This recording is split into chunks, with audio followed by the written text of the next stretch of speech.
For millions of people here in the Northeast, across the country, and even around the world, Hurricane Sandy has made travel a nightmare. The airlines are still struggling to get their flights straightened out, and train and bus service is hobbled. Motorists are struggling with traffic jams and the gasoline shortages we've been showing you.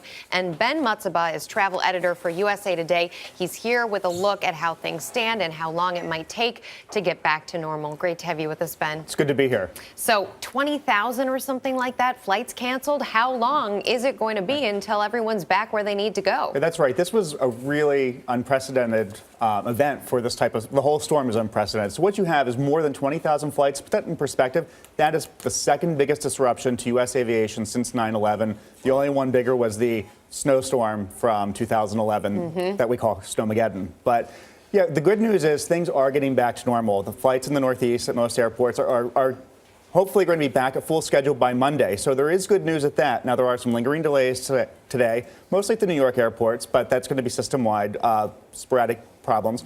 The thing to remember is if you've been on one of these flights and you're trying to find a seat on another flight out, that could be the problem, clearing this backlog of delays. Now, I've talked to all of the airlines. Most of them say that it's actually clearing up pretty quickly, but I mean, it's going to be challenging if you need to get somewhere to find an open seat. And what about getting the money back? That's right. And so there's good news, bad news on this. The good news is that if your flight is canceled, you're entitled to a refund under law. So that's the good news. The bad news is that if you want to travel, you might have a hard time finding the seats.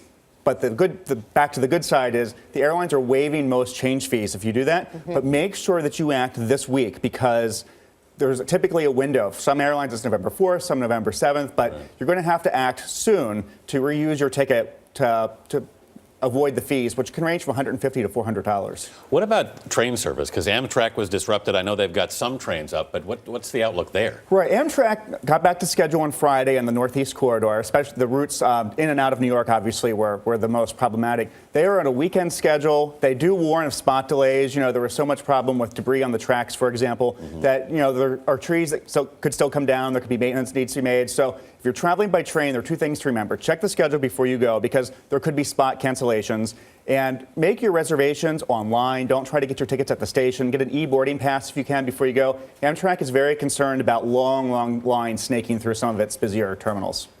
And then you have the underground train system here in New York City that was flooded, literally hundreds of millions of gallons of water. Right. I mean, just an unprecedented amount of water. And you know, the trick is, you know, for these engineers who are removing this water, it's not as simple as you just pump it out, even if that were simple. It's so you have pressure concerns about, you know, the structural integrity of the tunnel, so you've got to pay attention to that. But the good news is they're working on it. But if you've got a plan to be in New York or this area, just, you know, pack your patience and be prepared for disruptions. And your sneakers, exactly. We're going to be looking at this for a while still, I think. Yeah, this is going to, and with this new storm coming up the coast this weekend, you know, please. Travelers, pay attention. Thanks, Ben. Ben Mutzabaugh, thank you. Thanks, Ben.